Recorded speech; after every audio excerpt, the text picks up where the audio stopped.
there exists in the darkness of centuries-old diaries a peculiar confession that repeats itself across continents, across centuries, woven into the mundane records of daily life, in personal letters, in medical texts, in the margins of literature from times before electricity shaped our nights, lies something that modern sleep science finds almost unbelievable. People were waking up in the middle of the night, not from disturbance, not from anxiety, not from what we would today diagnose as insomnia. They were simply waking, and this was normal. Historian Roger Ecke spent years in due diligence examining over 600 historical documents, and what he discovered fundamentally challenged everything we think we know about sleep. References to first sleep and second sleep appeared years throughout recorded history, like an echo of a rhythm we've forgotten. Between these two periods of unconsciousness lay hours of wakefulness, hours where people were awake by design, not accident. Some read by candlelight, others visited neighbors, conducted conversations, engaged in intimate relations. Still others sat in silence, contemplating the mysteries that darkness seemed to invite. This wasn't sleep disorder. This was sleep itself, the fundamental architecture of human rest, operating according to a completely different design than what we experience today. Your ancestors didn't fight against waking in the middle of the night. They expected it. They organized their evenings around it. The night wasn't divided into one long unconscious block, but into chapters, with an intermission of wakefulness in between. What makes this revelation truly unsettling is what it tells us about the present. For centuries, sleeping through the entire night without waking was unusual. The 8-hour block of continuous sleep that modern medicine now prescribes as essential, that our entire healthcare system is built around, wouldn't have made sense to someone from the 1600s. They would have looked at it as peculiar, unnatural even. The implications cascade outward. If our great-great-grandparents slept differently than we do, then perhaps the way we sleep isn't dictated by biology alone. Perhaps it's been shaped by something else, something recent, something that changed not our bodies, but our world. And that change happened so gradually, so seamlessly, that we stopped questioning whether it was actually beneficial. We accepted it as inevitable, as progress. This is where our story truly begins. Not with understanding what's wrong with how we sleep today, but with recognizing that what we consider normal sleep is actually something that was created, designed almost, within the last 300 years. And understanding that design is the key to understanding why so many of us lie awake at night, staring at the ceiling, wondering if we're broken. 10,000 years ago, something changed. Not gradually, not in response to some obvious stimulus. Rather, humans made a choice. They stopped moving. They planted seeds. They waited for harvest. They invented agriculture. And in doing so, they accidentally rewrote the script of human sleep. Before this moment, and we're talking about the vast majority of human existence, sleep was polyphasic. Multiple phases, multiple episodes of rest scattered throughout the day and night. Humans didn't have schedules because there was no need for schedules. They were responding to the oldest command, the rhythm of light and darkness. When the sun went down, sleep became possible. When it rose, they woke. Hunger, thirst, temperature, the calls of animals. These were the alarm clocks. And in between, In the quiet moments of the day, rest could happen. Brief episodes of sleep, sometimes during the afternoon heat, sometimes in the early evening as dusk fell. The hunter-gatherer didn't think about sleep as a separate component of life, something to be scheduled and rationed. It was woven into the fabric of existence, happening when the body demanded it, stopping when attention was needed elsewhere. Then came agriculture, and with it something insidious, synchronization. Fields required coordinated labor. Harvests couldn't wait for some workers to feel rested, while others felt energized. For the first time in human history, sleep needed to be managed, controlled, organized around the demands of production rather than the whispers of the body. The plow required strength during daylight hours. The crops required attention at specific moments. The village required people working together at the same time. This wasn't a conscious conspiracy against sleep. It was simply the logical consequence of civilization. But the consequence was enormous. Humans were forced into a new sleep architecture. Not biphasic or polyphasic, but more rigid, more controlled. Archaeological evidence suggests something counterintuitive. Sleep duration actually increased during the transition to agriculture. More time asleep, yes, but also less flexibility. The sleep of a farmer isn't the same as the sleep of a hunter. It's more consolidated, more dictated by external demands, less responsive to internal signals. What was lost in this trade was something subtle but profound. Sleep stopped being something the body orchestrated and started being something society demanded. And once that shift happened, it became nearly invisible. We don't question what serves civilization's needs. We assume it serves ours as well. This was the first revolution in human sleep. It happened not because of technology, but because of agriculture. And it set the stage for everything that followed. Because once we accepted the idea that sleep should be organized by society rather than directed by biology, we opened a door that would never fully close again. Close your eyes and try to imagine true darkness. Not the darkness of your bedroom with the streetlight filtering through the edges. Not the darkness that fades to a dull grey because your eyes have adjusted and there's still ambient light everywhere. True darkness. The kind where your hand, held inches from your face, is invisible. The kind where every sound becomes significant because there's nothing to see. Where time moves differently. Where the mind, deprived of visual input, turns inward. For 99% of human history, this was the night. This was the default condition. Your body evolved over millions of years to expect this, to respond to this. Darkness triggered the release of melatonin, a hormone that shaped your physiology in profound ways. Your core temperature dropped. Your digestion slowed. Your consciousness became malleable, ready to slip into the dream states that darkness seems to invite. The human body developed specific mechanisms for functioning in true darkness. Melatonin production ramped up, not gradually, but decisively.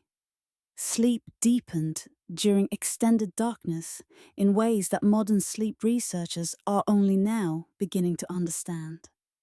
Vivid dreams emerged from darkness in a way they don't from the grey semi-light we now live in.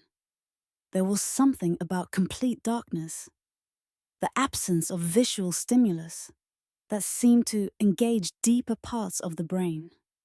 Historical accounts from cultures and time periods that still experience genuine darkness reveal a consistent pattern. People reported more vivid dreams, more profound rest, a sense of time moving differently in darkness than it did in light.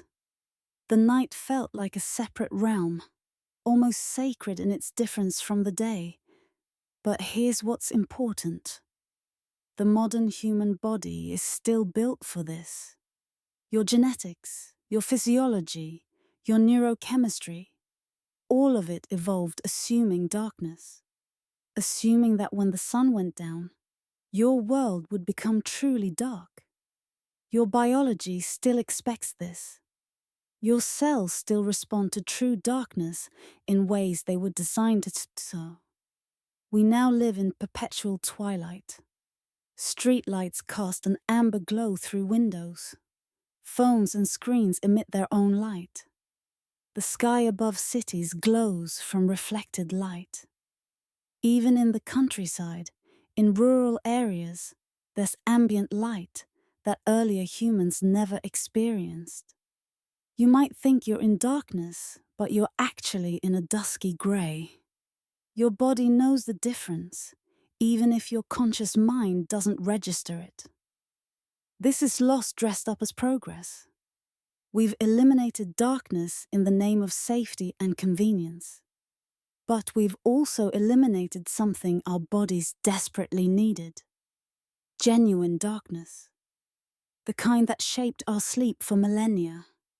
The kind that our brains and bodies still expect. Understanding this historical context, that for nearly all of human existence, darkness was absolute, and darkness was the signal for sleep, reveals something profound. The sleep crisis we face isn't primarily a problem with how we behave. It's a problem with the world we've built. We're trying to sleep in a world that's fundamentally misaligned with how we evolved to sleep. There's a moment in history that changed everything. It wasn't a sudden revolution. It happened slowly, then all at once. Someone lit a candle in the evening and realized that work didn't have to stop when the sun did. That moment, repeated thousands of times across centuries, set off a chain reaction that would eventually reshape human sleep. It started with fire. Candlelight was expensive, so it was reserved for the wealthy. Merchants could afford to work late into the evening. The wealthy could read after dark. This wasn't trivial. This was the first time in human history that daylight had competition. The first time that the wealthy could afford to ignore the sun's schedule and impose their own. But candles were limited. The light was dim and expensive. So most people still live by the sun's rhythm. The majority of humanity still slept when it got dark and woke when it got light, because they had no other choice.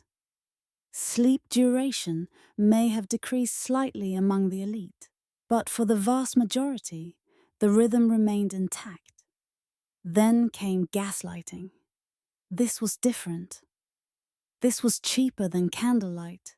This was bright enough to actually work by.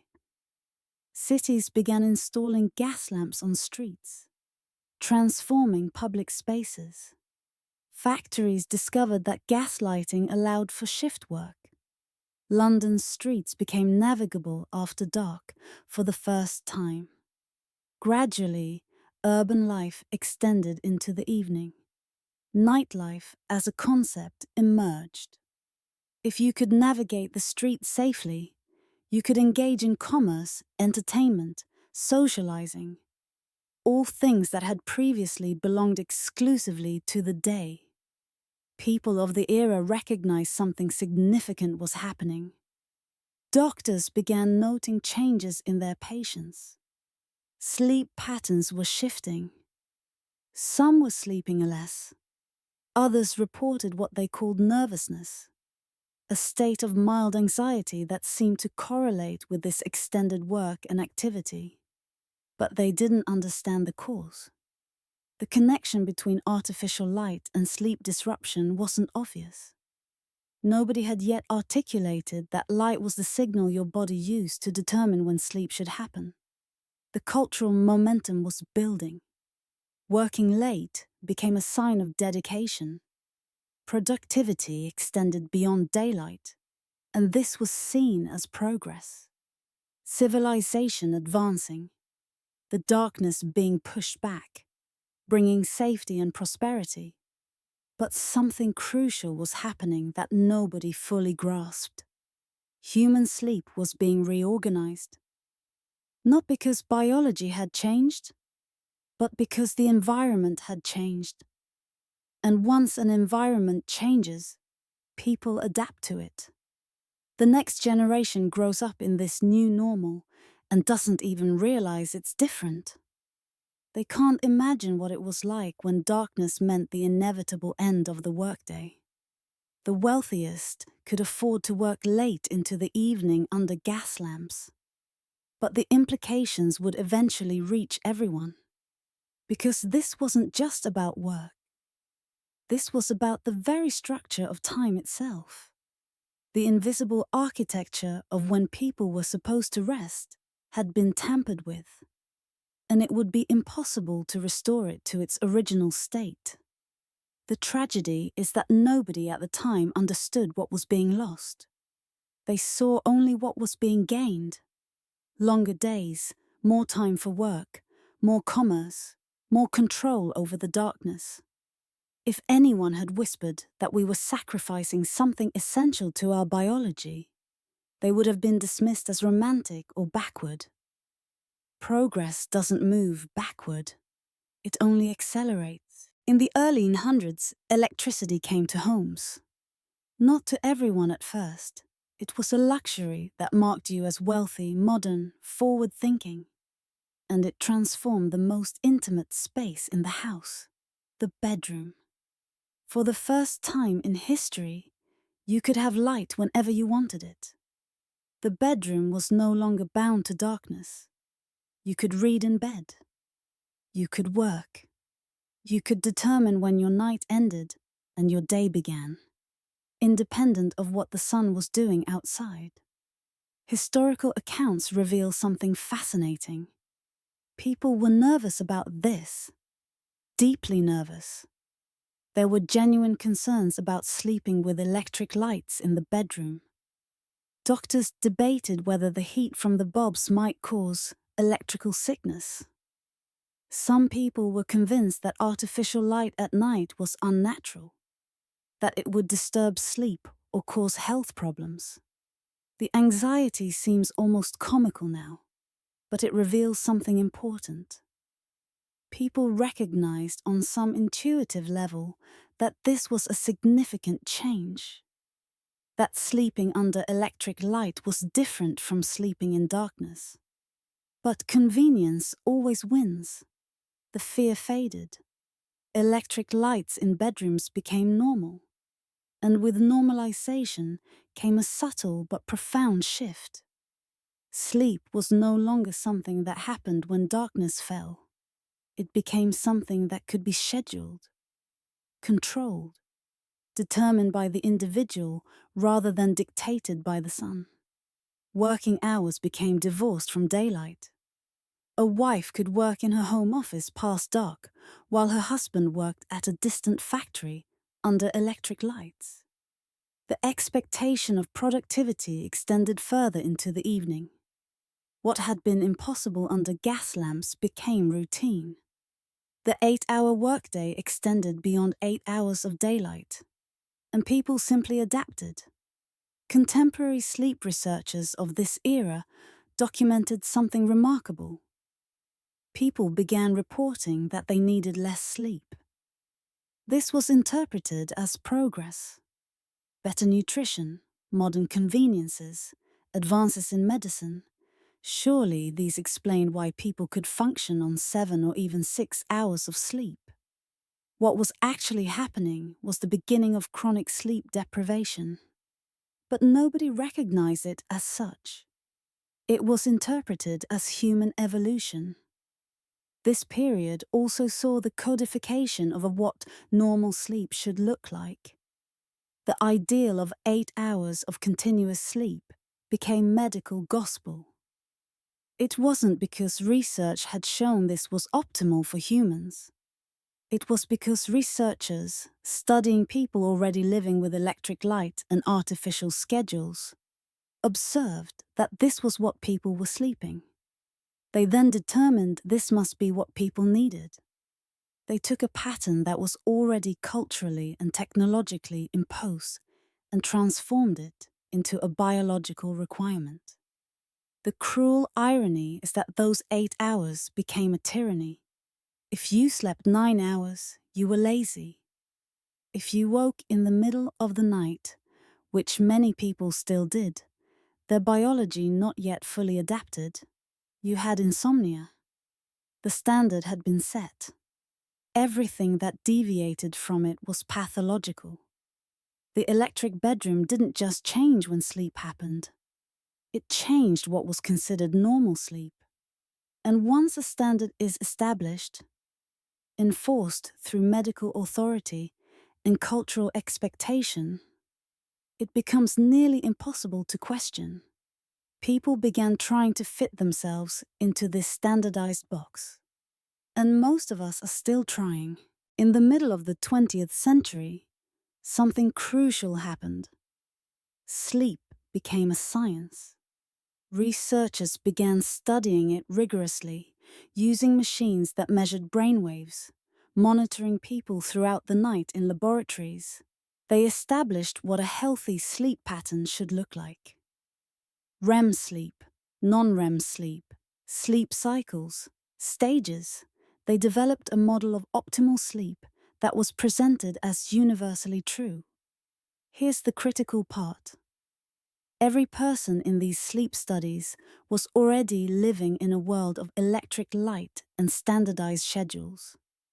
They were already experiencing the effects of a civilization that had reorganized sleep according to industrial needs. The researchers weren't studying sleep in its natural state. They were studying sleep in people who had already been shaped by artificial light, by work schedules, by the pressure to consolidate rest into a single 8-hour block. And then they made a fateful mistake. They took their observations made on already disrupted sleepers in artificial conditions, and transformed them into prescriptions. This is how humans sleep. This is how humans should sleep. 8 continuous hours, progressing through defined stages. Anything that deviated from this was defined as abnormal. The findings were circulated through medical journals, parenting books, public health campaigns. They became cultural gospel. Sleep textbooks were written based on these standards. The 8-hour consolidated sleep pattern was transformed from something we'd accidentally created through technology into something we believed was biologically mandated. And this caused immense suffering. People who naturally slept only 6 hours or needed 9. People whose chronotype meant they were naturally alert at night. People who continued to experience the biphasic sleep of their ancestors, waking in the middle of the night. All of these people were now classified as broken, abnormal, in need of fixing. The genius, if we can call it that, of the standardization was that it was invisible. People didn't realize they were forcing themselves into a category defined by machines and medical authorities. They simply felt wrong. They felt like poor sleepers. They felt deficient. They internalized shame about something that was simply variation within the normal range of human sleep. Decades later, some of these sleep researchers acknowledged the problem. The circular logic had been subtle but complete. We studied people in artificial conditions, observed their sleep patterns, declared those patterns normal, and then pathologized everyone who didn't match them.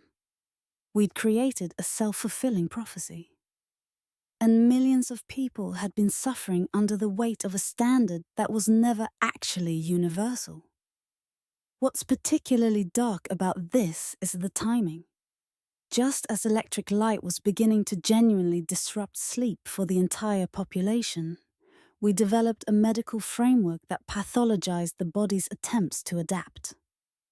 We weaponized science against our own biology.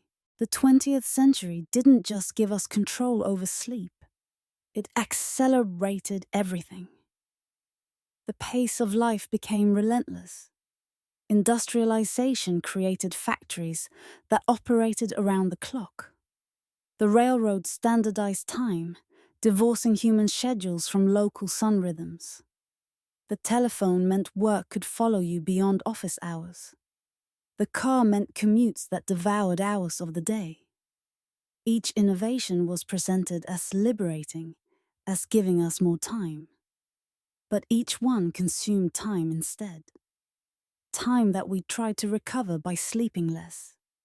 Sleep became the first resource we tried to optimize away. If you could work 10 hours instead of 8, you must compress sleep. You must find ways to need less of it. This wasn't accidental. It was systematic. The message came from everywhere. Sleep is a waste of time. Successful people need less sleep. Sleeping too much is laziness. The language was everywhere. Sleep is for the weak. You can rest when you're dead. These became cultural slogans. Silicon Valley elevated it to an art form. Not sleeping became a badge of honor. CEOs bragged about functioning on 4 hours. Entrepreneurs wore exhaustion as a marker of dedication. Young people entered this world already convinced that sleeping was for people who weren't ambitious enough. That rest was for the weak. This mindset permeated downward through society. If the most successful people were sleeping less, then sleeping less must be the path to success. The data is stark. In 1910, the average American slept 9.5 hours per night. By the 70s, it had declined to 8 hours. By 20, it was under 7 hours. This isn't because our bodies changed. This is because we systematically pressured people into chronically insufficient sleep. We built an entire civilization on the foundation of collective exhaustion. The mechanism was diabolical in its simplicity. Work expanded to fill available hours. If you could work until 10 p.m. under electric lights, why wouldn't you? If productivity could continue on your computer at home, why wouldn't a boss expect it? The line between work and rest became blurred, then erased. For knowledge workers, work became not a place you went, but a state you inhabited. You were always potentially available, always potentially working. Caffeine became essential. Energy drinks emerged as a category. Coffee consumption doubled. People weren't sleeping enough to meet their biological needs, so they chemically forced themselves to stay awake despite the constant fatigue. This created a vicious cycle. Insufficient sleep made people anxious. Anxiety made sleep worse. Stimulants prevented sleep. The next night required more stimulants. And throughout this entire period, we told ourselves it was fine. We told ourselves we were adapting. Evolution. Human progress. We were wrong. But the momentum was too strong to stop. The system rewarded those who slept less. It punished those who insisted on adequate sleep. Gradually, the culture shifted. Normal became abnormal. Exhaustion became baseline. We optimized ourselves so efficiently that we forgot to optimize for the one thing our brains desperately required. And we did this consciously, in full view of evidence that it was harmful. We chose acceleration over restoration. We chose to run faster rather than to rest. Your brain doesn't rest during sleep. This is the fundamental misunderstanding that allows the sleep deprivation to continue. Your brain works harder while you're asleep than it does during 16 waking hours. During sleep, your brain is performing functions that can only happen when you're unconscious. And there is no substitute for these functions. No medication, no supplement, no hack can replicate what sleep does. During sleep, your brain consolidates memories. Information moves from short-term storage to long-term. Without this process, new information simply disappears. You learn nothing. Your brain is also clearing metabolic waste. The glymphatic system, discovered only recently, activates during sleep and flushes toxic proteins from the brain. These proteins accumulate during the day. If they're not cleared at night, they build up. Research suggests that this buildup is connected to cognitive decline and even neurodegenerative disease. REM sleep processes emotions. It's where traumatic experiences are integrated and made bearable. Without adequate REM sleep, emotions become unstable. Depression and anxiety increase. Your ability to regulate your own emotional state deteriorates. Sleep deprivation affects every system. Immune function crashes. People who sleep poorly get sick more frequently. Inflammation increases throughout the body. Metabolic function becomes dysregulated. The hormone that controls hunger misfires. People who sleep poorly eat more and gain weight. Cancer rates increase. Cardiovascular disease increases. Mental health declines. But perhaps most concerning for daily functioning is the effect on cognition. Sleep deprivation impairs judgment. It reduces your ability to assess risk. A tired person makes worse decisions. Not just slightly worse, but dramatically worse. Yet exhausted people also become overconfident. Sleep-deprived people don't know how impaired they are. They overestimate their own abilities. This is particularly dangerous in positions of power. A surgeon operating on 5 hours of sleep makes more mistakes. A driver driving after 20 hours of wakefulness has impairment equivalent to intoxication. A policymaker making decisions while chronically sleep-deprived is making decisions that affect millions of people while operating in a state of compromised cognition. And they don't realize how compromised they are. The neurological cascade continues. Chronic sleep deprivation changes brain structure. It literally shrinks parts of the brain. It alters gene expression. It changes the way your autonomic nervous system functions. These aren't temporary effects that disappear when you finally get a good night's sleep. Chronic sleep deprivation creates lasting changes. What's devastating is that there's no hack. No amount of meditation or positive thinking can replace sleep. No supplement provides the same benefit. Your brain requires sleep to function, not just to feel rested, but to actually work, to think, to regulate itself, to survive. And we've built a civilization that systematically prevents people from getting the sleep their brains require. We've created an epidemic of chronic sleep deprivation and then told people it's their fault, that they're weak for needing sleep, that they should work harder. The cruelty is built into the system itself. Look at any developed nation and you'll see the same pattern. Lower sleep duration correlating with higher rates of depression, anxiety, obesity, diabetes, cardiovascular disease, and cognitive decline. The data isn't subtle. Sleep deprivation is a public health crisis that we've made invisible through normalization. Certain professions bear the brunt of this reality most visibly. Medical residents train by working 28-hour shifts. The logic is that it toughens them, prepares them for emergency medicine. The reality is that sleep-deprived doctors make mistakes. Studies show this clearly, yet the system persists. It persists because the system predates the evidence. It persists because people invested in it made the choice that tradition mattered more than safety.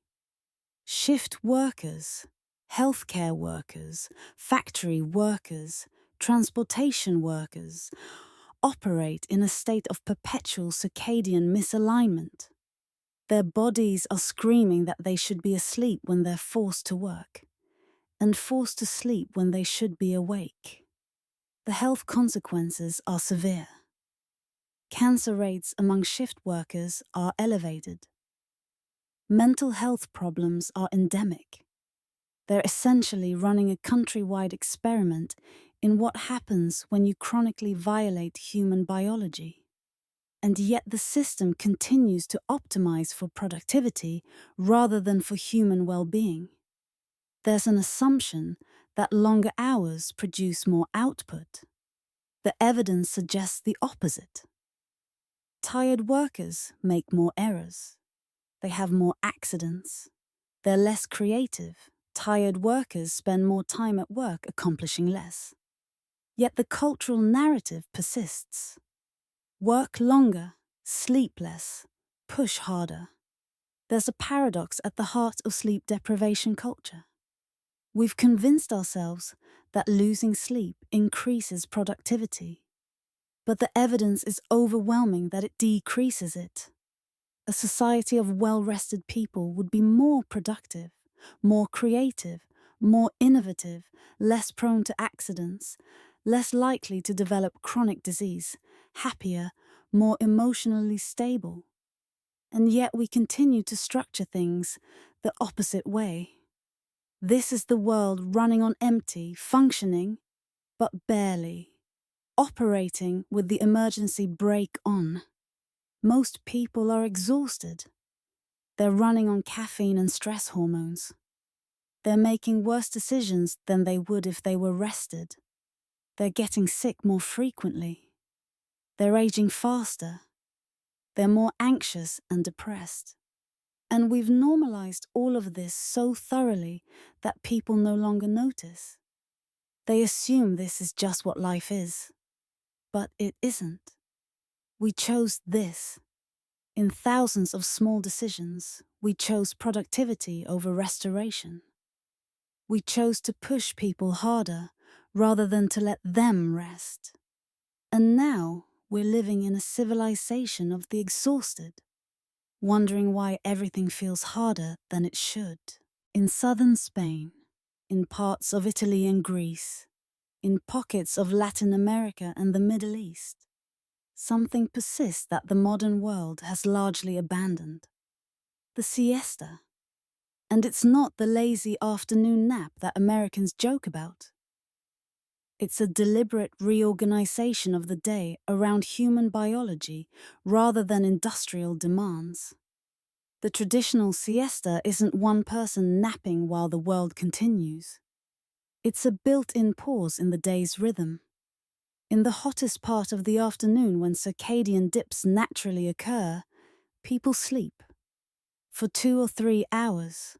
Then they resume work, often extending into the evening.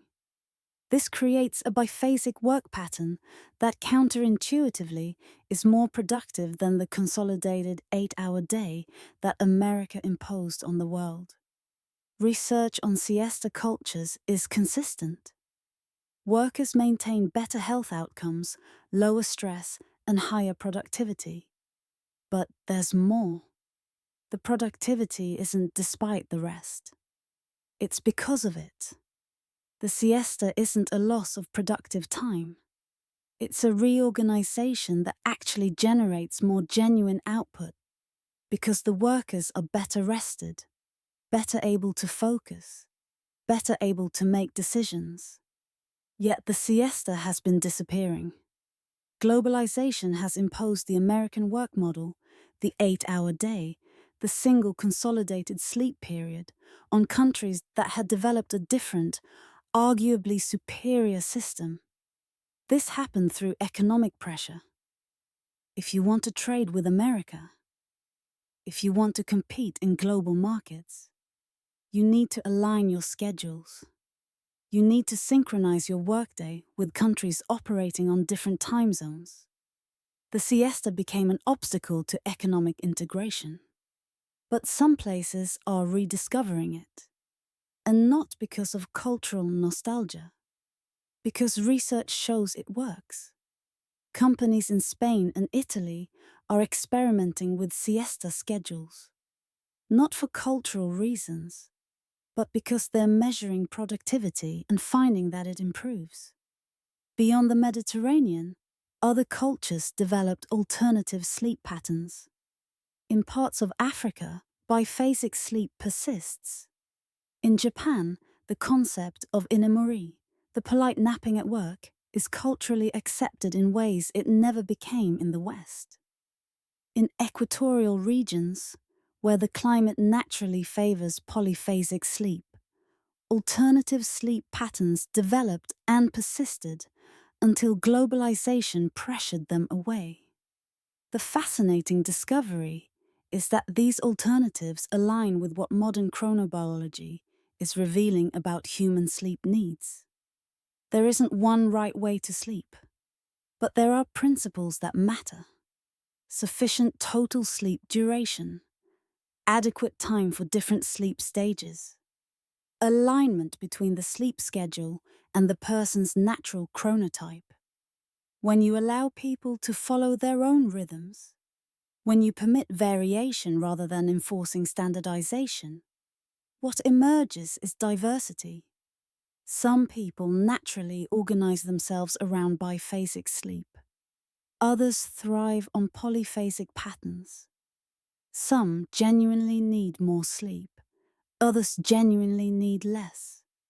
The cultural assumption that everyone should sleep the same way reveals itself as absurd once you study the actual variation in human biology. The siesta offers a particular insight.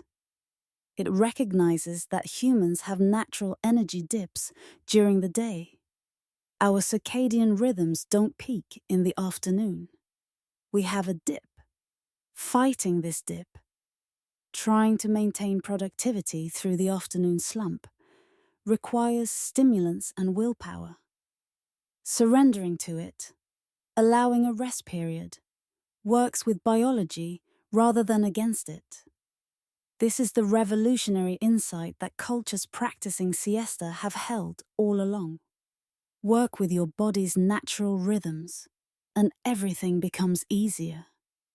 Fight against them, and you need increasingly powerful interventions to maintain the illusion of function. In recent decades, something has shifted. Scientists began making discoveries about sleep that couldn't be ignored. William Dement and Nathaniel Kleitman discovered REM sleep. Matthew Walker synthesized decades of research into books that reached mainstream audiences. The scientific consensus became clear. Sleep is essential. It's not a luxury. It's not something you can optimize away. It's foundational to human function. And against the momentum of hustle culture, a counter-movement emerged. Athletes began recognizing that sleep was as important as training. Elite performers, people who could afford to optimize anything, began prioritizing sleep. They discovered that sleeping more made them perform better. The message was spreading. Sleep isn't laziness. Sleep is victory. Corporate America began noticing. Google installed nap pods in their offices. Progressive companies began talking about sleep wellness. The language shifted.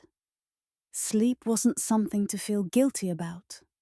It was something to optimize for, to protect, to prioritize as seriously as diet or exercise. There's an irony here worth noting. The same culture that created sleep deprivation now offers technological solutions to mitigate the damage. Sleep tracking devices emerged. Apps that monitor and optimize sleep. Expensive mattresses promising better sleep. In a sense, the market was acknowledging the problem while still profiting from the underlying system that created it. But something genuine was shifting. Policymakers in some jurisdictions began restricting work hours. Some schools started experimenting with later start times. Conversations about work-life balance began centering sleep as non-negotiable rather than as a luxury for people who couldn't work hard enough. The limitation is crucial to acknowledge. This revolution is primarily available to the privileged. Healthcare workers, service industry workers, people in precarious employment, parents juggling multiple jobs. The revolution hasn't reached them. It's confined to a subset of workers with enough power to demand it. But the movement is building. More research reaches public consciousness. More people recognize they're exhausted. More people begin questioning the narrative that their exhaustion is inevitable or even desirable. More people recognize that the sleep crisis isn't a personal failure, but a systemic problem. What's emerged is permission. Permission to sleep. Permission to value sleep. Permission to make decisions that honor the body's need for rest, rather than constantly fighting against it. This permission is spreading, though not equally, and not without resistance from those invested in the status quo. Your brain does more while you're sleeping than during 16 waking hours. This simple statement, when truly understood, changes how you think about sleep. It's not a pause in the day. It's when the real work happens. During sleep, the brain doesn't rest. It clears. The glymphatic system becomes active, flushing out metabolic waste that accumulated during the day. Beta amyloid proteins, thought to contribute to Alzheimer's disease, are cleared during sleep. Without adequate sleep, these toxic proteins accumulate. Sleep deprivation quite literally allows poison to build up in your brain. Memory consolidation happens during sleep. Information moves from short-term hippocampal storage to long-term cortical storage. This is how learning actually happens. You can absorb information while awake, but you don't truly learn it until you sleep. Skip sleep, and you're essentially erasing the day. REM sleep, rapid eye movement sleep, is where emotional processing occurs. Traumatic experiences are integrated.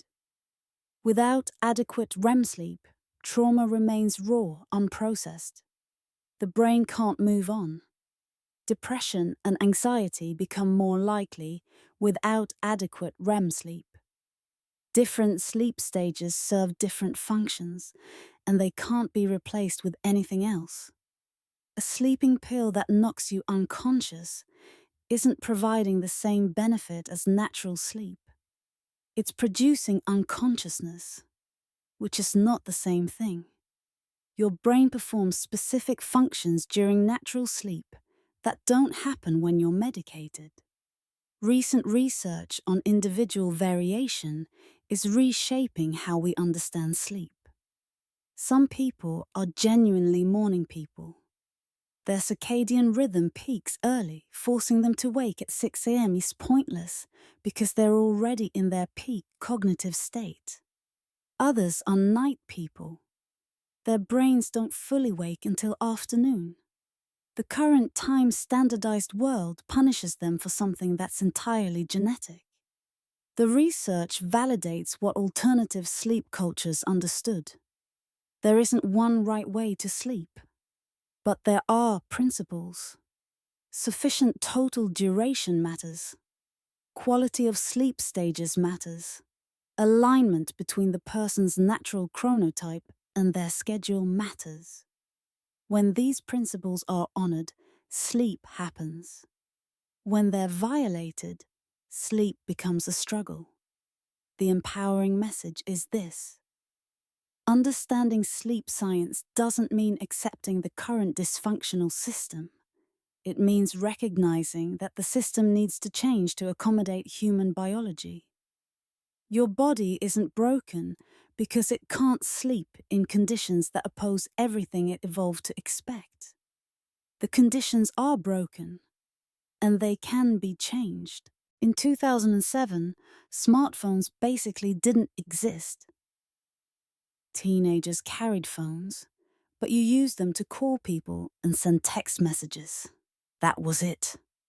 17 years later, most people over 3 years old carry a device that emits specific wavelengths of light designed to suppress melatonin production. We've accidentally created a civilization where people are constantly exposed to signals that tell their brains it is noon even at midnight. This isn't a moralistic story about screens being bad. It's a chronicle of how technology created a situation our biology wasn't prepared to handle. The human circadian system is ancient. Over millions of years, it evolved to respond to light cues in the environment. Specifically, blue light from the sky during daylight hours triggers a cascade of signals. When blue light hits your eyes, specialized cells send a message to your brain. It's daytime. Be alert. Don't produce melatonin. Stay awake. This system works brilliantly in a natural environment. The sun rises, blue light increases, you wake up. The sun sets, blue light decreases, melatonin ramps up, you sleep. But modern technology has created a loophole. A phone emitting the exact wavelength that suppresses melatonin. Held an inch from your face at 10 p.m., sends an unambiguous signal. It is noon. Your brain doesn't question this. Your eyes transmit the signal, and your biology responds. Melatonin production suppresses. You become alert. Your brain thinks it's daytime. The speed of this technology's spread is almost unbelievable. In 2010, smartphones were still primarily used for calls and texts. By 2012, they're the primary interface most people have with the world.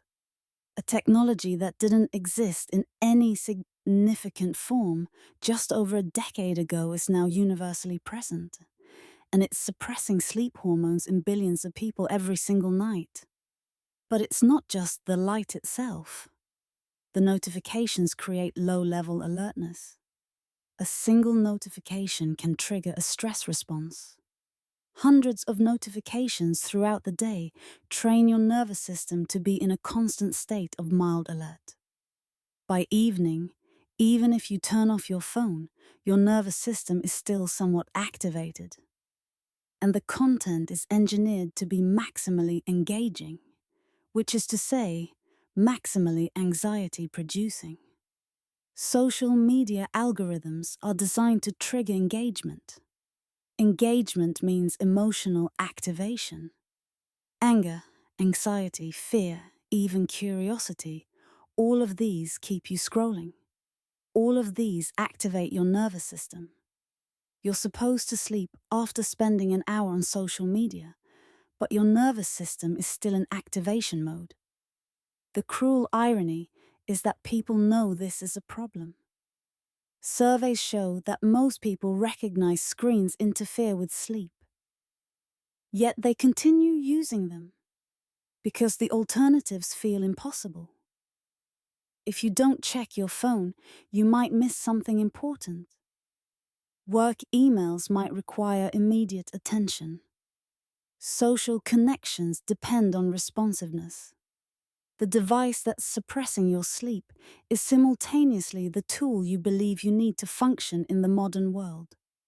We've created a technology trap. The device that destroys your sleep is the same device you need to navigate the world. So you sacrifice sleep rather than miss what might be important. You suppress melatonin at night and then wonder why you can't fall asleep. The system is designed for exhaustion. Caffeine is a drug. This sounds obvious, but most people don't actually think of it that way. It's just coffee. It's just something people drink. But it's a psychoactive drug that blocks adenosine receptors in the brain. Adenosine is a chemical that builds up during wakefulness.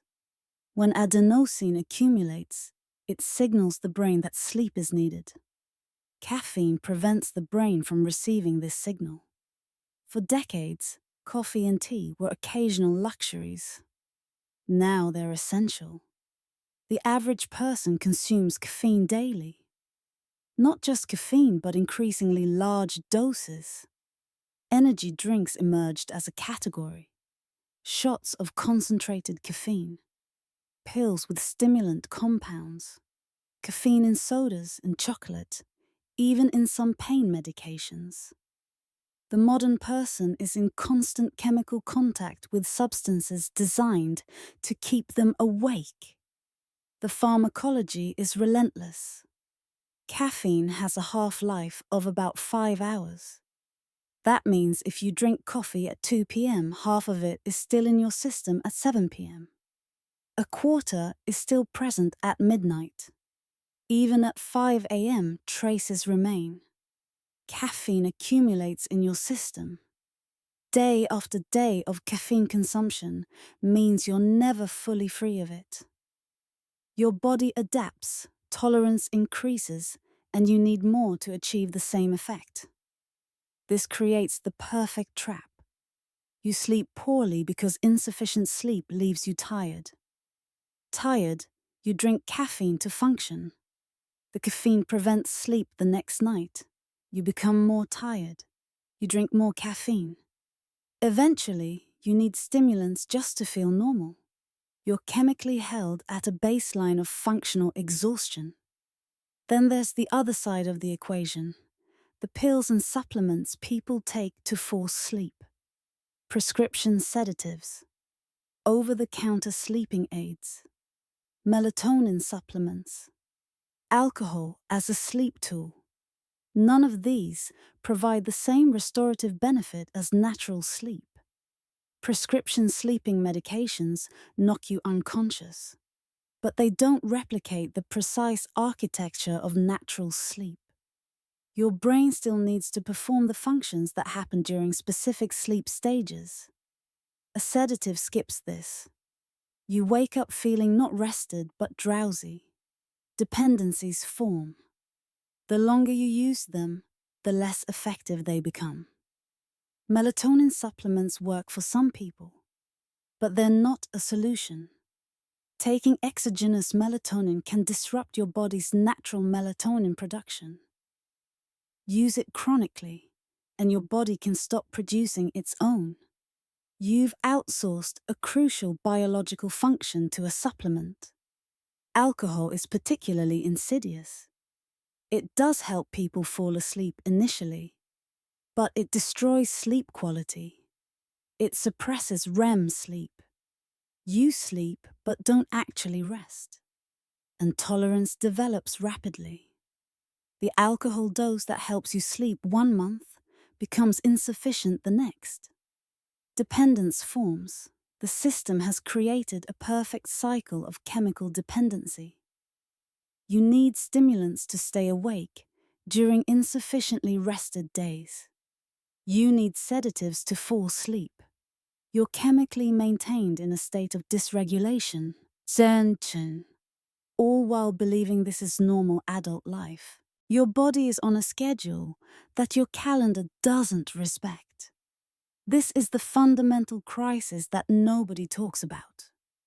We've created a civilization where the times we're supposed to work, sleep, and rest don't align with the times our biology wants us to work, sleep, and rest. Adolescents are the most visible victims. During puberty, the circadian rhythm shifts later. A teenager's body naturally wants to go to sleep around 11 p.m. and wake around 8 or 9 a.m. But schools start at 7 or 8 a.m. The result is institutionalized sleep deprivation. Teenagers are forced out of bed when their bodies are screaming for sleep. Then we're shocked when they're depressed, anxious, struggle academically. The fix would be trivial. Start school later. Every single piece of evidence suggests this would improve outcomes. Students would sleep more. They'd be more focused. Academic performance would improve. Mental health would improve. Yet most schools refuse. The reasons are logistical: sports schedules, bus routes, parent work schedules, nothing that couldn't be solved if sleep was actually prioritized. But this isn't just a teenager problem. It's a chronotype problem affecting the entire population. Some people are genetically programmed to wake early. Others are genetically programmed to be alert late at night. Science calls these morning larks and night owls. The percentages are roughly equal.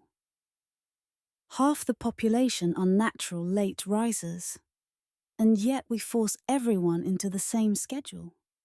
A night owl forced to wake at 6 a.m. is operating in a state of circadian misalignment every single day. Their brain doesn't fully activate until afternoon.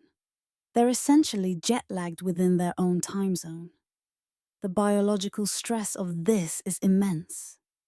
Shift work is the extreme version. People working night shifts are fighting their entire biology. They're supposed to be asleep when they're forced awake.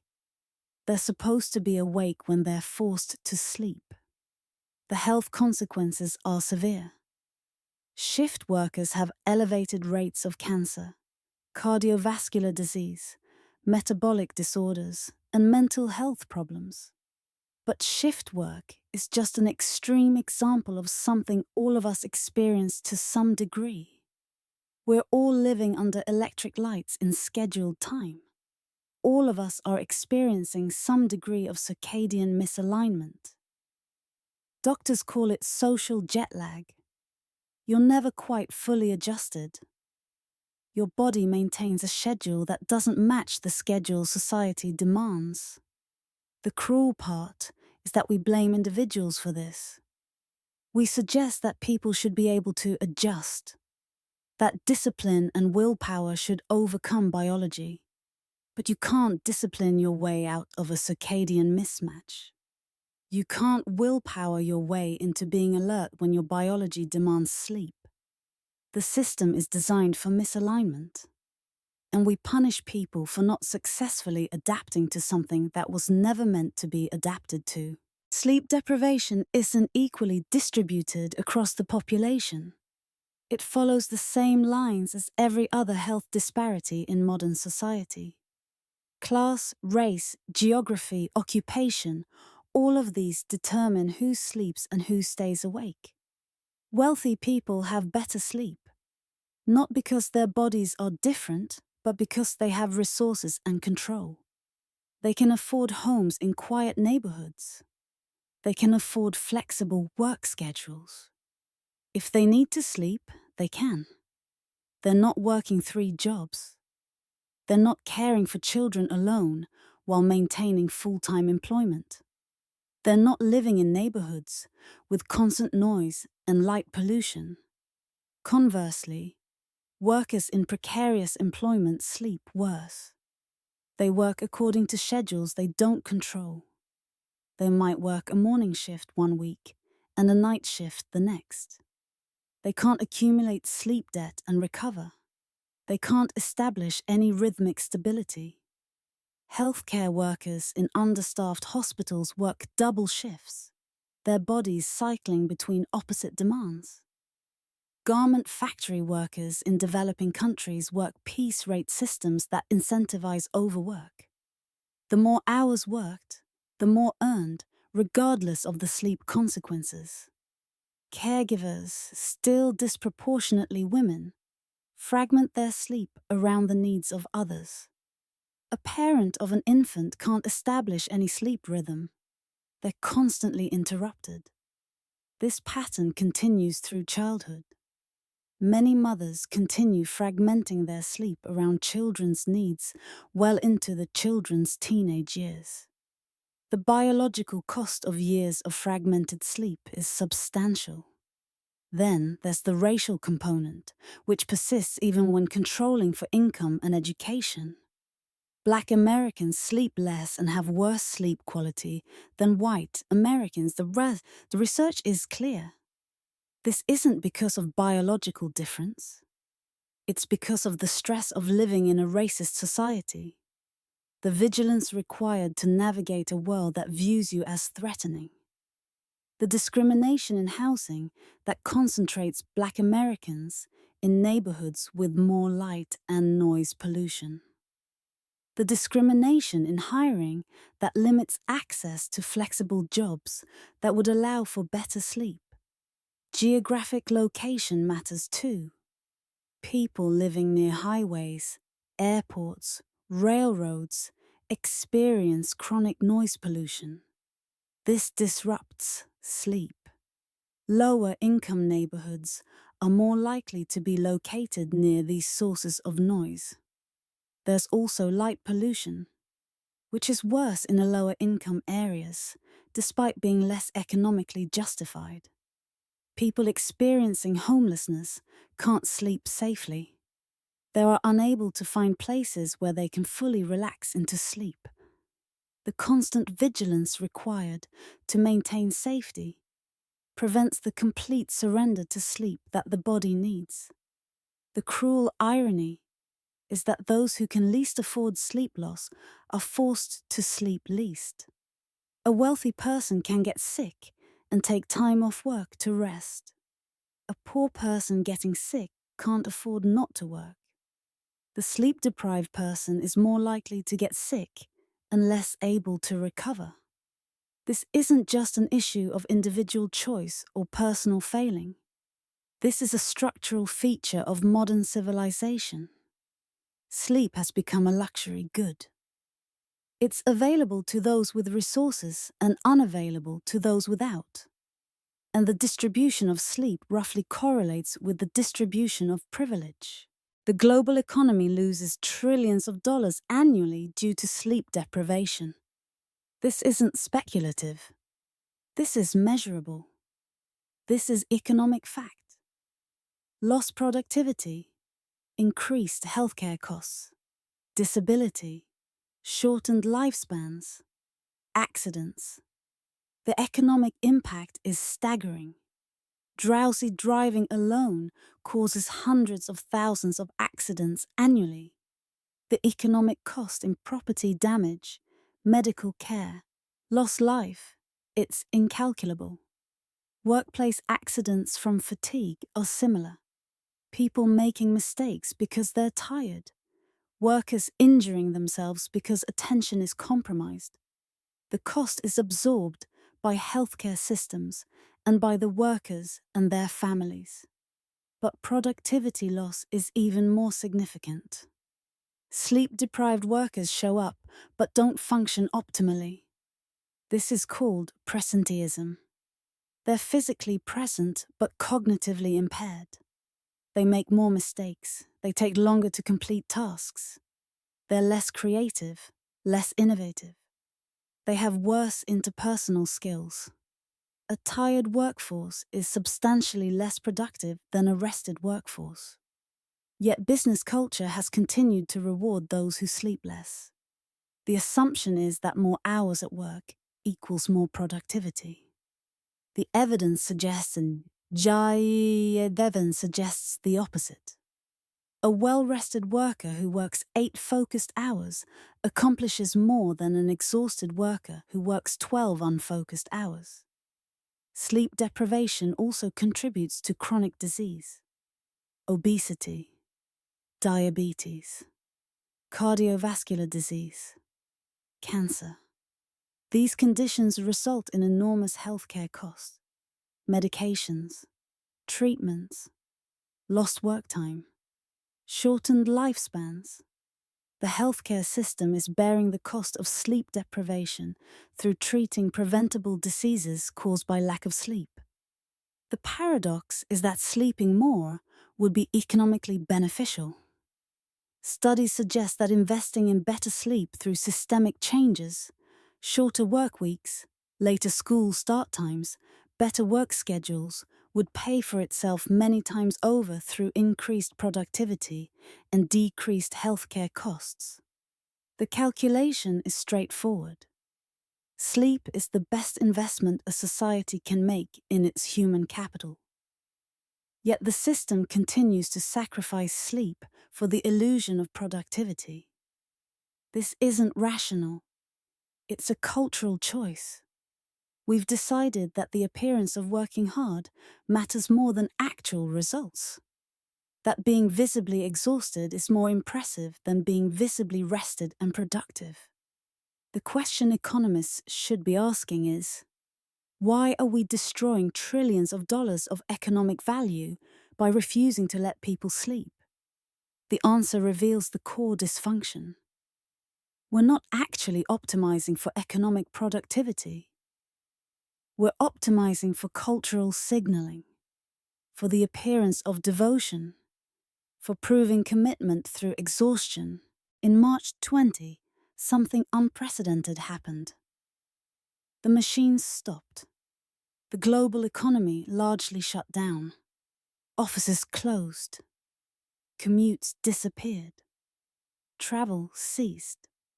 For the first time in decades, a significant portion of the world had time. And something interesting occurred. Some people's sleep dramatically improved. The absence of commute meant hours reclaimed. The absence of office environments meant schedule flexibility. People discovered that they could sleep past 6 a.m. if their body naturally wanted to. That they could reorganize their day according to their own rhythms rather than imposed schedules. Research from the pandemic period is clear. For many people, sleep quality and quantity improved. Mental health improved. Productivity, measured by actual output, increased. The very fears that had prevented flexible schedules, the worry that people would be less productive if left to their own devices, proved unfounded. People were more productive with control over their own time. Simultaneously, for others, the pandemic was a nightmare for sleep. Anxiety and uncertainty destroyed sleep. Isolation and despair made rest impossible. The picture was complex. It wasn't uniformly good or bad. But for a significant portion of the population, the pandemic revealed something crucial. We can sleep better if we structure our civilization differently. Some organizations, confronted with the evidence, made permanent changes. They adopted flexible schedules, remote work options, reduced hours. They discovered that productivity maintained or improved. Employee satisfaction increased. Retention improved. The benefits were clear. But most reverted. The machine restarted. Offices reopened. The pressures returned. It was a moment of genuine possibility that largely passed. The question is whether we learned anything. Did we recognize that the sleep crisis was partly structural and changeable? Or will we forget the pandemic as an exception, an aberration from normal life that we're now returning to? The evidence suggests we're forgetting. Return to office mandates are becoming common. Flexible schedules are being restricted. The momentum to restore normalcy is strong. But the pandemic revealed something we can't unknow. A different way is possible. We've already lived it. We've already experienced what life looks like when sleep is prioritized. The question is whether we have the will to make it permanent. Humans evolved over millions of years under specific conditions. Darkness at night, cool temperatures, relative quiet, safety and security, a circadian rhythm tied to natural light cycles. These were the conditions under which our sleep system developed. These are the conditions our bodies still expect. Science has now measured what these conditions mean in specific terms. Darkness means true darkness, less than 5 lux of light. Cool temperature means around 65 to 68 degrees Fahrenheit. Noise means less than 30 decibels. These are the measurable parameters that research suggests support optimal sleep. But understanding the ideal conditions doesn't immediately solve the problem of achieving them in a complex modern world. You can't just decide to have true darkness when you live on a lit street. You can't control the temperature of your apartment if it's in a shared building. You can't eliminate neighborhood noise. The ideal conditions exist mostly in rural areas and vacation destinations, precisely the places modern people don't live. Yet understanding the ideal creates something important. Understanding the deviation. You're not failing at sleep because you're broken. You're failing at sleep because the conditions you're trying to sleep in violate everything your biology expects. The solution isn't to try harder. The solution is to change the conditions. Beyond the physical parameters, there are behavioral conditions. Predictability matters. Your body learns to anticipate sleep if your schedule is consistent. Even small variation disrupts this.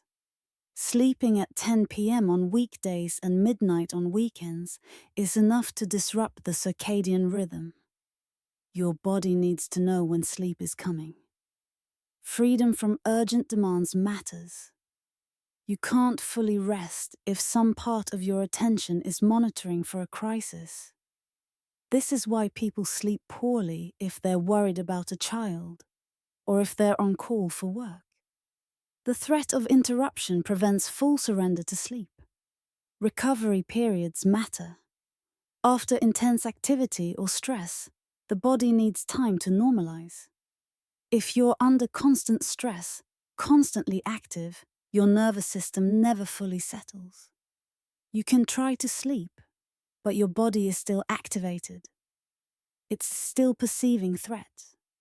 Permission to sleep according to individual variation matters. Some people genuinely sleep well on 6 hours. Others genuinely need 10. Fighting against your biological need, trying to conform to a standard that doesn't match your body, creates constant conflict. The empowering recognition is that these conditions can be created. Not perfectly. Modern life requires compromises, but substantially better than the current default. It requires intention. It requires not just individual choice, but systemic change. It requires building civilization differently. School start times are one of the clearest places where we've chosen arbitrary timing over biological reality. Adolescents sleep better, have better cognitive outcomes, have better mental health when school starts later. The research is overwhelming. Yet most schools start at 7 or 8 a.m. fighting against the very students' biology. The arguments against changing are entirely practical, not scientific. Transportation logistics, sports schedules, tradition. These are real barriers, but they're not insurmountable. Some school districts have changed start times and documented improvements. The barriers were overcome because people decided sleep mattered enough to solve the logistical problems. But schools are just the beginning. Work structures need reimagining. Flexible start times. Truly flexible remote work. Not productivity theatre where you're expected to be available constantly. Shorter work weeks. The right to disconnect. Countries with stronger labor protections have implemented these. Economic data shows they haven't suffered competitive disadvantage. Quite the opposite. The Scandinavian model demonstrates this. Strong protections for work hours, mandatory vacation time, right to disconnect, limited overtime, societal expectation that families come before work. Countries implementing these have strong economies and happier, healthier populations. The assumption that economic competitiveness requires chronic exhaustion is simply false. But implementation faces resistance. The current system benefits those with power. Forcing people to be available creates dependency. Controlling people's time gives managers control. There's a perverse incentive to maintain the status quo, even when it reduces overall productivity. The gig economy represents the ultimate failure. Platform workers have no schedule control, no predictability, no right to rest. They work according to algorithmic scheduling. Often they have multiple gigs, cycling between opposite demands. The sleep consequences are severe. But the system exists because it's profitable for the platforms. It exports the cost onto workers. Social structures matter too. Childcare, still disproportionately borne by women, fragments sleep. If childcare were a shared community responsibility rather than an individual burden, sleep would improve. If parental leave was genuinely available and paid, sleep would improve. If the expectation was that both parents share caregiving equally, the burden on individual sleep would decrease. Historical communities structured caregiving differently. Multiple generations lived together. Multiple families shared caregiving responsibilities. The burden on individual sleep was distributed. Modern nuclear family structure concentrates the burden on two people, often one person. This is a choice. It's not inevitable. It can be changed. Implementing these changes requires action at multiple levels. Individual choices matter, corporate policies matter. But ultimately, policy change is necessary. Labor regulations, education policy, urban planning, zoning laws that concentrate people in long commute situations. These systemic forces shape sleep possibilities more than individual choice does. The recognition that sleep is systemic rather than individual is the crucial shift.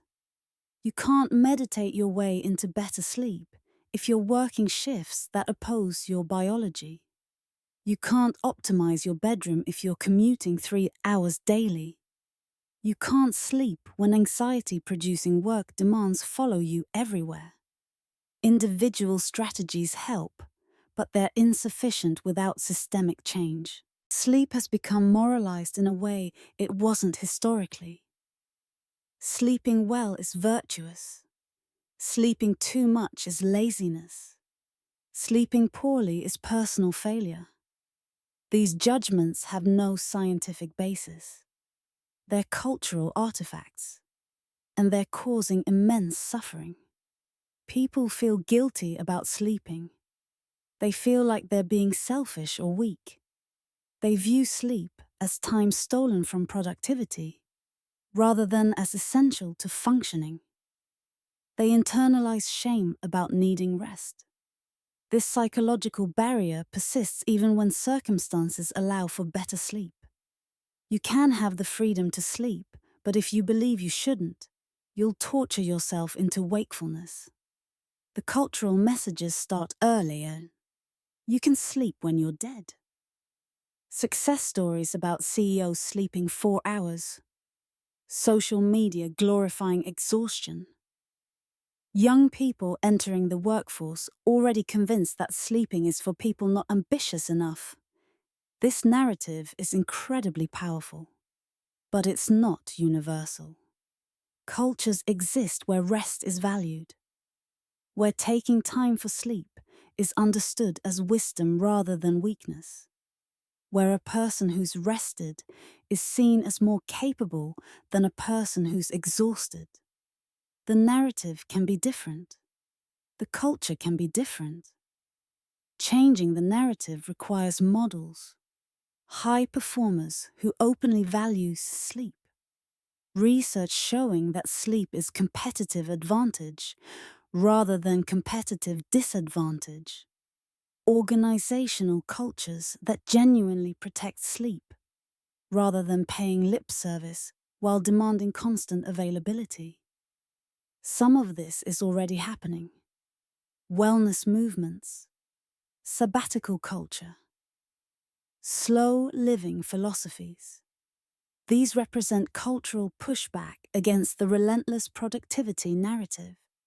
Young people are explicitly rejecting hustle culture. They are recognizing that the promise of eventual rest, work hard now, rest later, is a lie. The system requires you to keep working. There is no later. The psychological work of shifting the relationship with sleep is ongoing. It requires both individual reframing and systemic support. You can't sustain the belief that sleep is essential if the system punishes you for sleeping. You need both the internal reframing and the external permission from systems. But it's possible. It's necessary. And it's slowly beginning. The recognition that we're exhausted is spreading. The question is whether that recognition translates into actual change. The first step toward better sleep isn't changing anything external.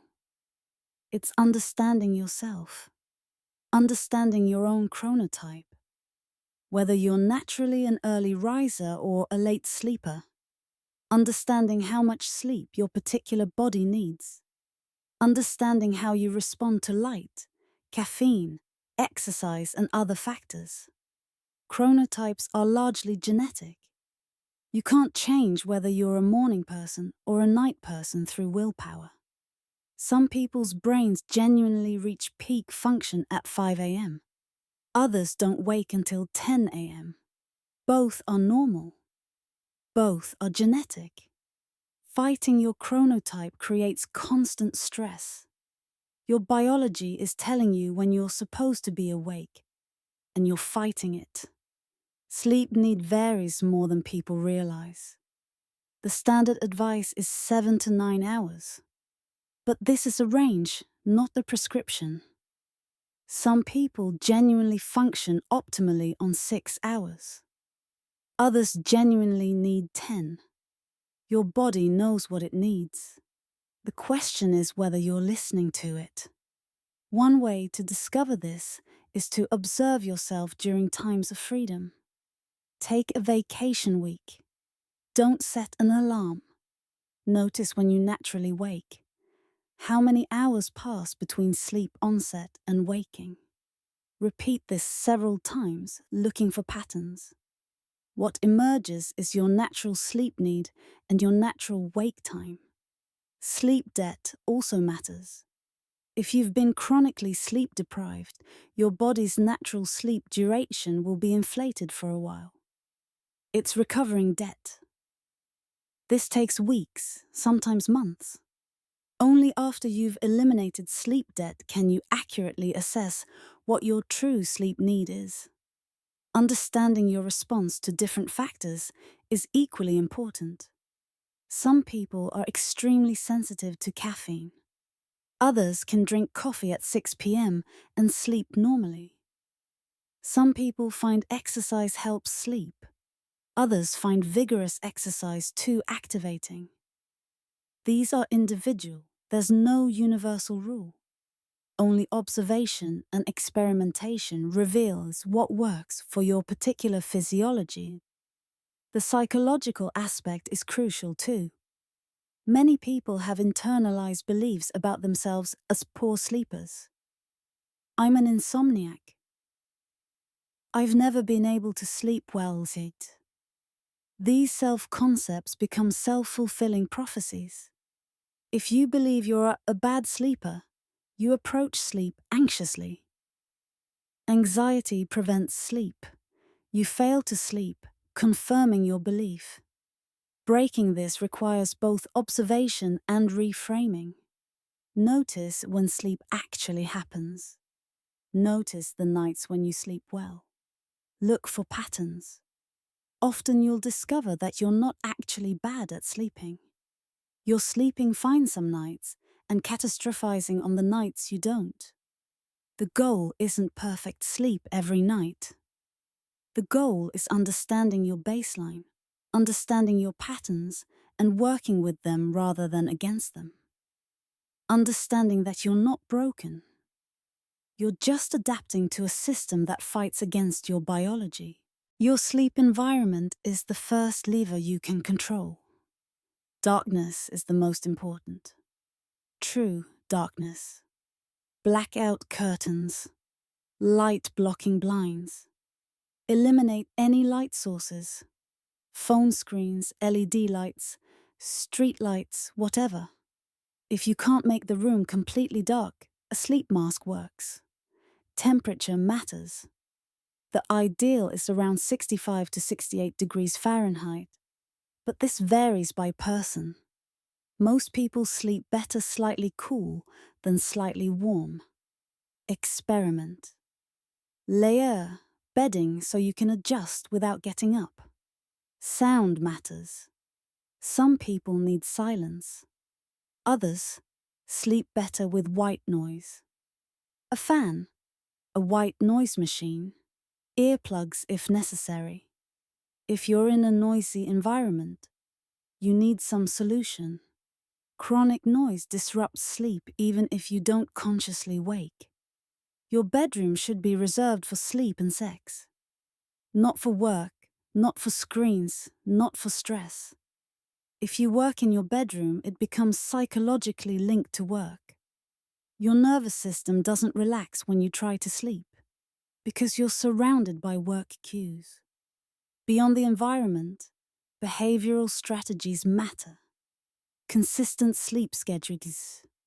Going to bed and waking at similar times helps your body anticipate sleep. Even weekends. Weekend variation disrupts the rhythm. This seems restrictive, but most people sleep better with consistency. Light exposure timing is crucial. Bright light in the morning helps regulate circadian rhythm. This means natural sunlight exposure. Get outside in the first hour of waking if possible. Avoid bright light in the evening. This means dimming lights after sunset. Using blue light filters if you must use screens. Dimming your bedroom lights before bed. Caffeine timing matters. Caffeine has a long half-life. Limit it to morning hours. Afternoon caffeine disrupts nighttime sleep, even if you don't realize it. The same applies to alcohol, which seems to help you fall asleep, but actually disrupts sleep quality.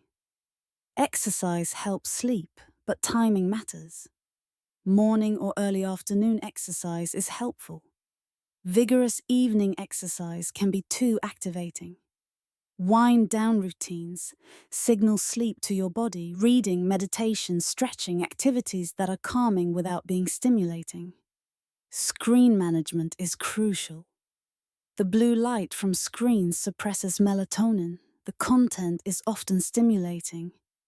The notifications create alertness. Avoiding screens 1 to 2 hours before bed significantly improves sleep. If you must use screens, use blue light filters. Medication and supplements can help short-term, but they're not solutions. Sleeping pills knock you out, but don't provide the same restorative sleep. Melatonin supplements can help reset circadian rhythm temporarily, but chronic use can disrupt your body's natural production. Alcohol helps initially, but destroys sleep quality. These strategies work for some people more than others. Experimentation is necessary. The point is that small changes in environment and behavior can significantly improve sleep without requiring systemic changes. They're not sufficient, but they help while you work towards systemic change. The biggest barrier to sleep for many people isn't physical, it's psychological. It's the anxiety about not sleeping. The more you worry about sleep, the harder it becomes to sleep. This is called performance anxiety around sleep. You're so focused on achieving sleep that you prevent it. The vicious cycle is recognizable. You need to sleep. You worry about not sleeping. Worry keeps you awake. You don't sleep, confirming your worry. The next night you're even more anxious. The anxiety becomes self-fulfilling. Breaking this requires letting go of the need to sleep. This sounds paradoxical. It is paradoxical. But paradoxically, accepting that you might not sleep well actually improves sleep. The tension releases. Your nervous system settles. Sleep becomes possible. Therapy approaches for insomnia often use this principle. Acceptance and commitment. Therapy for insomnia teaches people to stop fighting wakefulness, to accept that you're awake, stop struggling against it, and paradoxically, sleep becomes easier. The resistance itself is what prevents rest. There's also the guilt component. Many people feel guilty about sleeping, like they're being selfish or lazy, like they should be able to function on less. These beliefs create psychological resistance to sleep. Reframing helps. Sleep isn't selfish. Sleep isn't laziness. Sleep is essential. Your body needs it. Honoring that need is wisdom, not weakness. The identity component is also important. People who've defined themselves as bad sleepers often need to rebuild their self-concept. Instead of "I'm an insomniac," try "I'm learning to sleep better." Instead of "I've never slept well," try "I'm discovering what my body needs." These small linguistic shifts signal to your brain that change is possible. Self-compassion matters. Changing sleep patterns is difficult. Setbacks happen. A bad night doesn't mean you've failed. It means you had a bad night. That's all. The goal isn't perfect sleep. The goal is progress. Movement in the direction of better sleep. The psychological work is ongoing. It's not linear, but it's necessary. Your beliefs about sleep shape your sleep. If you believe sleep is impossible, your body will conform to that belief. If you believe sleep is possible, it becomes more so. Individual change is important, but it reaches a limit without community change.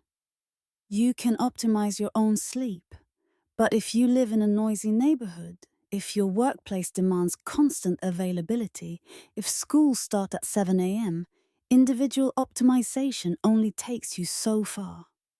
Communities that value sleep see systemic change. Schools that shift to later start times. Workplaces that implement real schedule flexibility. Neighborhoods that organize against light and noise pollution. These changes start with small groups recognizing a problem and deciding to address it collectively. In Denver, Colorado, a group of parents frustrated by early school start times began organizing. They gathered research, they educated their community.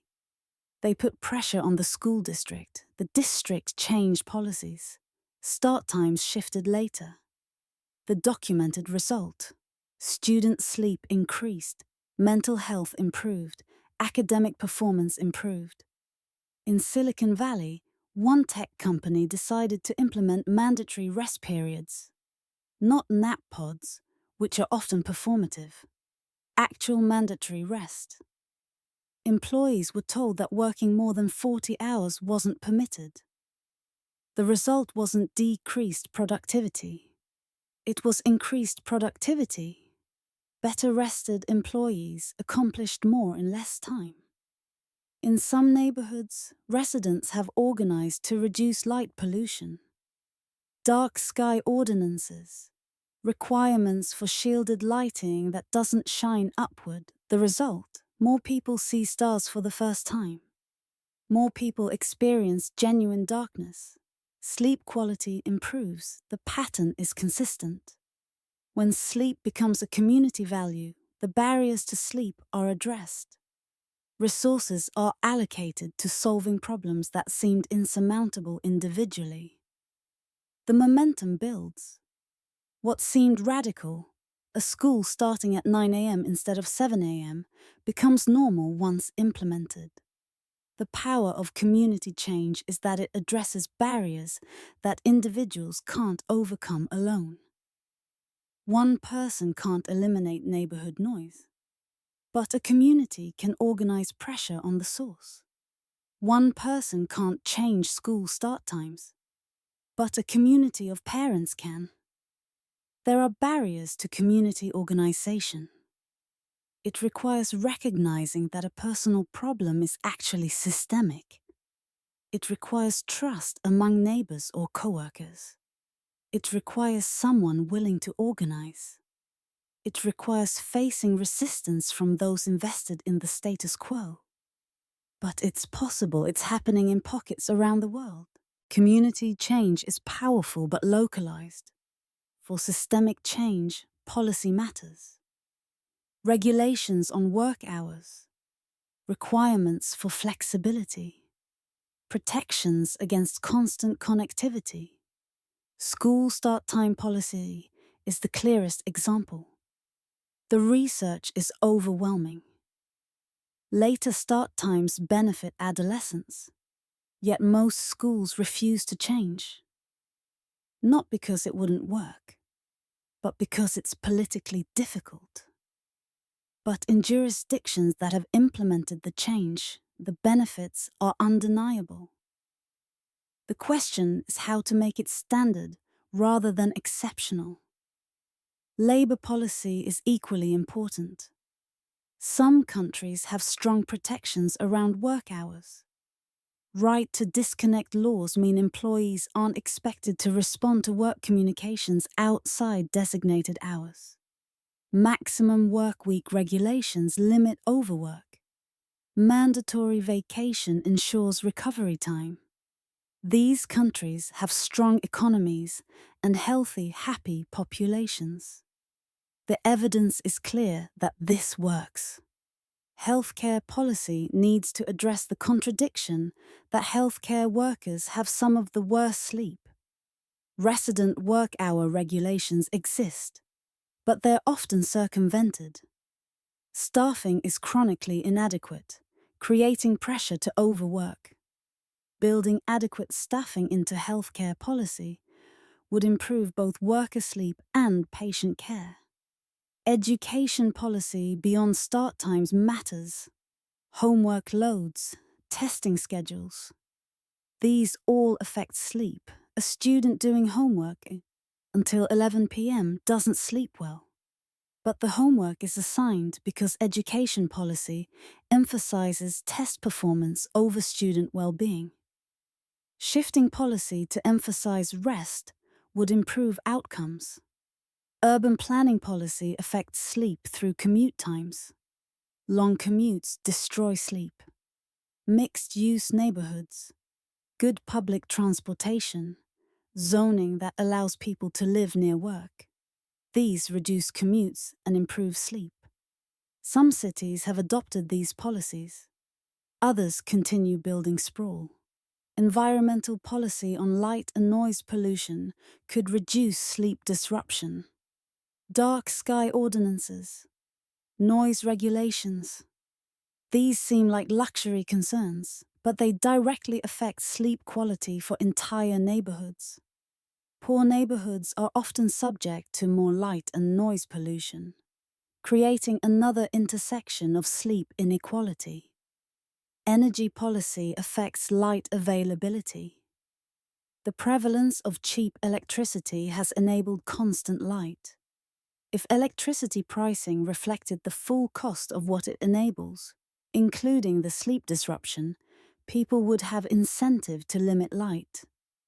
Carbon costs of artificial light are already significant. Sleep disruption is an additional cost. The political economy of why these changes don't happen is important to understand. Industries profit from the status quo. Transportation interests profit from sprawl. Energy companies profit from cheap electricity.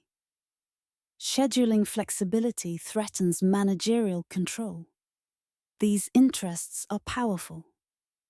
Policy change happens when enough people recognize the current system isn't serving them. Change begins with awareness. The sleep crisis must be visible for change to happen. And awareness is building. Research is reaching mainstream audiences. Books like Matthew Walker's Why We Sleep brought neuroscience to popular consciousness. Podcasts discuss sleep science. Media attention is increasing. But awareness alone isn't sufficient. People are aware that climate change is happening, but haven't implemented sufficient change. Awareness becomes a movement when people organize around it. When shared recognition becomes collective action. The sleep movement is still emerging. Sleep activists and advocates are beginning to organize. Parents fighting for later school start times. Workers advocating for schedule flexibility. Researchers communicating the urgency. The momentum is building but hasn't reached critical mass. Framing sleep as a justice issue broadens the coalition. Sleep deprivation disproportionately affects marginalized people. It's connected to racial inequality, class inequality, gender inequality. Framing it as a justice issue brings activists interested in equity into the movement. The role of different constituencies is important. Researchers document the problem and legitimize concerns. Practitioners, teachers, healthcare workers, employers implement solutions and gather evidence about effectiveness. Activists apply pressure and build momentum. Individuals make choices that signal priorities. Media tell the story in compelling ways. All of these are necessary. The solution is possible. We have the knowledge about what would help. We have examples of successful implementation. What we need is enough people recognizing that change is necessary and possible. That this isn't an individual failure, it's a systemic problem. That change is achievable if we collectively decide it matters. The situation is becoming untenable. Sleep duration has been declining for over a century. Sleep disorders are increasing. Mental health is declining. Cognitive decline is accelerating. Physical health is deteriorating. The current trajectory points toward a crisis, not stability. But the urgency isn't primarily about individual health, though that matters. The urgency is civilizational. A society requires its population to think clearly, to make good decisions, to be creative, to innovate, to adapt. All of these require adequate sleep. None of these are possible for chronically sleep-deprived populations. Consider cognitive function. A tired person has worse judgment. They're more likely to misread situations. They're more prone to black and white thinking. They're less able to consider nuance. In a complex world facing multiple crises, we need populations that can think clearly. We have the opposite. Consider decision-making at leadership level. Political leaders making decisions while sleep deprived. Business leaders making strategic decisions in a state of exhaustion. Financial traders making decisions while on stimulants. The quality of decisions affecting millions is compromised by the sleep status of those making them. Consider the specific challenges we face: climate change, pandemic response, economic inequality. Solving these requires collective intelligence, requires creativity, requires people able to think beyond immediate self-interest. Chronically exhausted people are incapable of this. They're in survival mode. They're focused on the immediate. They lack the cognitive resources for complex problem solving. Consider what happens if the trajectory continues. More mental illness, higher suicide rates, increased substance abuse, chronic disease epidemics, cognitive decline across populations, shortened lifespans, economic productivity gradually declining, the system eating itself, as everyone becomes increasingly exhausted. The cruelty of the system is that those most damaged by sleep deprivation are those least able to escape it. The wealthy can ensure their sleep, the poor must sacrifice it. Young people are building lives on a foundation of exhaustion. They're entering adulthood already convinced that sleep is optional. But the window for intentional change is still open. It's not too late. Change is still possible through deliberate choice. The alternative is waiting until the system collapses and forced change occurs through crisis. This is the true urgency. We can choose to change now, while we still have capacity to decide. Or we can continue the current trajectory until change is forced upon us. We've traveled through centuries, from the biphasic sleep of our ancestors to the standardized 8 hours of modernity, from darkness as the default to perpetual twilight, from sleep as something your body organized to sleep as something society demands. Each transformation was presented as progress. Each came with costs that took decades to become visible. Agriculture was presented as progress. It was. It provided food security, but it also reorganized sleep according to productivity demands. The Industrial Revolution was progress. Factories produced abundance, but they consumed sleep, first from factory workers, eventually from entire populations. The Electric Revolution was progress. Lights provided safety, but they destroyed the darkness we evolved to sleep in. The pattern is consistent. Each technological and social change that affected sleep was presented as inevitable, as natural progress, as humans adapting and advancing. But what's clear, looking backward, is that every transformation was a choice. We chose agriculture. We chose industrialization. We chose to light the night. Each choice came with consequences for sleep, and we're still living with those consequences. The insight this provides is profound. We're not trapped by biology in the sleep crisis. We're trapped by choices we made and continue to make.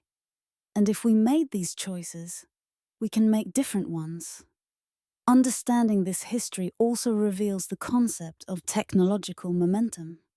Once a technology is adopted, it becomes difficult to slow down. Electricity is everywhere. Smartphones are ubiquitous. The systems are built on their existence. Trying to eliminate them seems impossible. But what seemed impossible about transitioning away from agricultural sleep schedules before electricity was invented?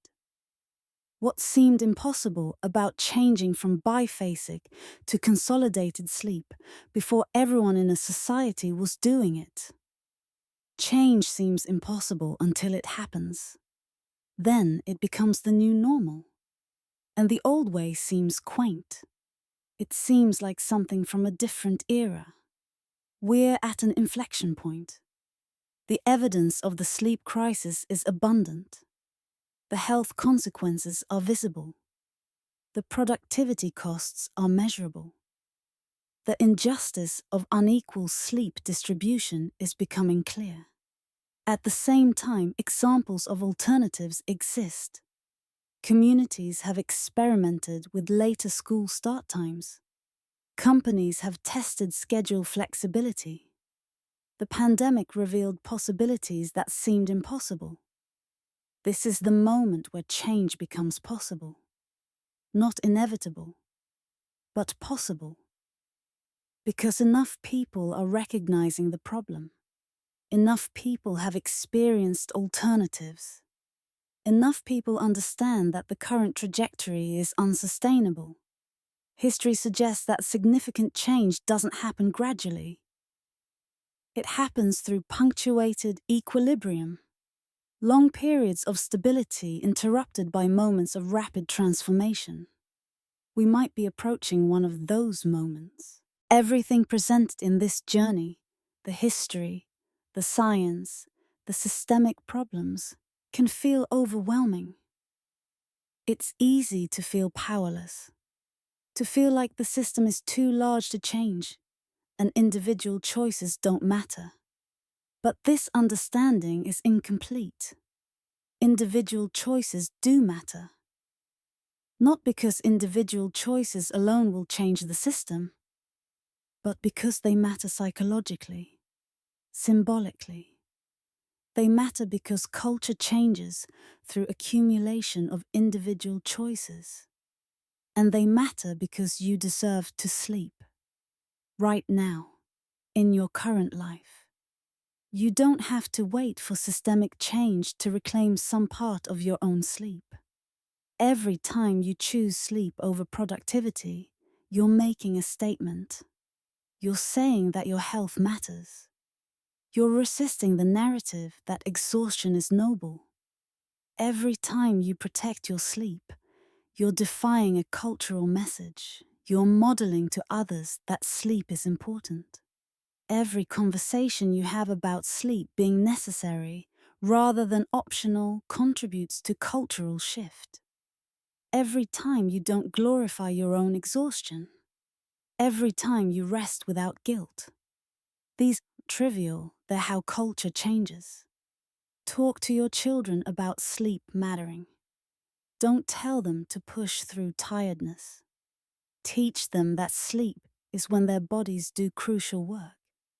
Teach them that honoring sleep is wisdom. The next generation's relationship with sleep depends on what we model now. Advocate at your workplace. Ask for schedule flexibility. Ask for protection against constant connectivity. If enough employees ask, employers begin to listen. Advocate at your children's school. Ask for later start times. These conversations begin change. Vote with your choices and your vote. Support politicians who prioritize rest and family. Support companies that implement genuine flexibility. Choose communities where sleep is possible. These choices create incentive for change. Be honest about your own needs. You don't need to sleep less. You need to sleep enough. You don't need to be available constantly. You need time that's genuinely yours. Speaking this truth is itself an act of resistance. Recognize that perfect choices aren't possible in an imperfect system. Someone working 2 jobs can't just prioritize sleep. Someone caring for elderly parents can't simply get more rest. The system creates situations where sleep is impossible. But movement in the direction of valuing sleep matters. Partial changes matter. Progress matters. This is what personal responsibility means in this context. Not blame for not sleeping enough, but responsibility for making choices that value sleep, for advocating for change, for modeling different values, for recognizing your own power within larger systems. Imagine a world where sleep is treated as essential rather than optional, not through mandate, but through recognition of what humans actually need. Schools where adolescents sleep until their bodies naturally wake, where they arrive at school alert and capable, where academic performance improves because students are rested, where mental health crises decrease because teenagers get adequate sleep. This world already exists in some places. It can exist everywhere. Workplaces where people work fewer hours, but with full focus, where the assumption is that rested people are productive people, where schedule flexibility is standard because different people have different rhythms, where the expectation isn't constant availability, but focused work during defined periods, where people go home and actually rest rather than continue working. Communities where light pollution is limited, where dark skies are visible, where quiet neighborhoods exist, where children can play outside safely, where people can walk at night without fear, where noise and light are managed as the environmental toxins they are. Families where sleep is protected, where children aren't overscheduled, where parents aren't frantically trying to accomplish everything in the hours after children sleep, where well-rested parents are present with their children rather than operating from a state of exhaustion and resentment. Cities designed for human well-being, where people don't spend hours commuting, where homes are near work, where the possibility of adequate sleep doesn't require extreme privilege, where geographic location doesn't determine your right to rest. A culture where exhaustion is not a status symbol, where saying "I need to sleep" is understood as wisdom rather than weakness, where rest is valued as essential to all other values, where being visibly rested is admired rather than being visibly exhausted. What enables this vision is recognizing something fundamental. Sleep isn't peripheral to civilization. Sleep is the foundation. Everything else, productivity, health, creativity, relationships, justice, wisdom, all of it depends on adequate sleep. When sleep is protected, everything downstream improves. This vision doesn't require returning to a pre-industrial world. Technology isn't inherently the problem. We have the tools to create sleep-supporting civilization while maintaining modern benefits. What we need is the choice to do so. What we need is to recognize that the tired, anxious, sick, unhappy civilization we've created isn't inevitable. It's not progress. It's not the end state of human development.